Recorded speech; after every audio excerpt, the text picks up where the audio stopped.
We all have mental health. It is just as important as physical health. It is not only about illness or mental disorders.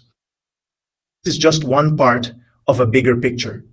It's best to think about mental health as being on a continuum, rather than people being either mentally ill or mentally well.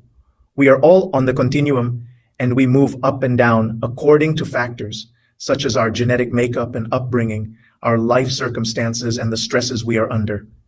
At one end of the continuum, we have mental disorders like depression or anxiety, and at the other end, we have states of positive mental health when we are thriving, content, and fulfilled.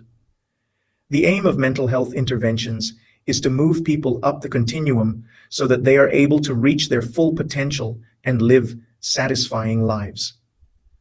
The World Health Organization describes mental health as a state of well-being in which every individual realizes his or her own potential, can cope with the normal stresses of life, can work productively and fruitfully, and is able to make a contribution to his or her community.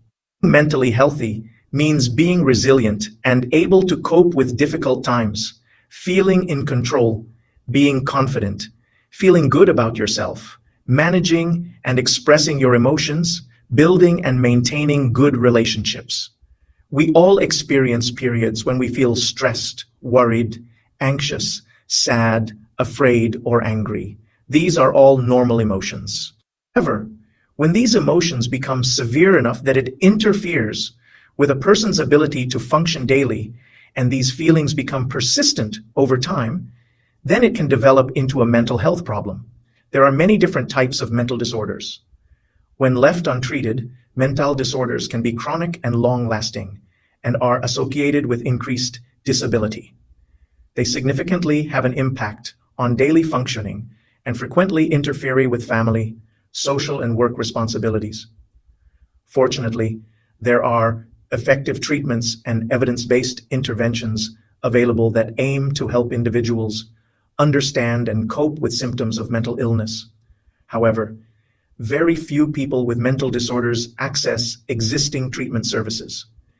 This may be due to barriers such as the stigma attached to seeking help, the lack of understanding of mental health problems, uncertainty of how to get help, or the fear of disclosing mental health problems. Research shows that stigma remains one of the biggest factors preventing people from seeking help early for their mental health problems and getting the appropriate support they need. It is important to acknowledge that we all have mental health and have a personal responsibility to learn how we can improve and maintain our well-being in order to lead meaningful and satisfying lives.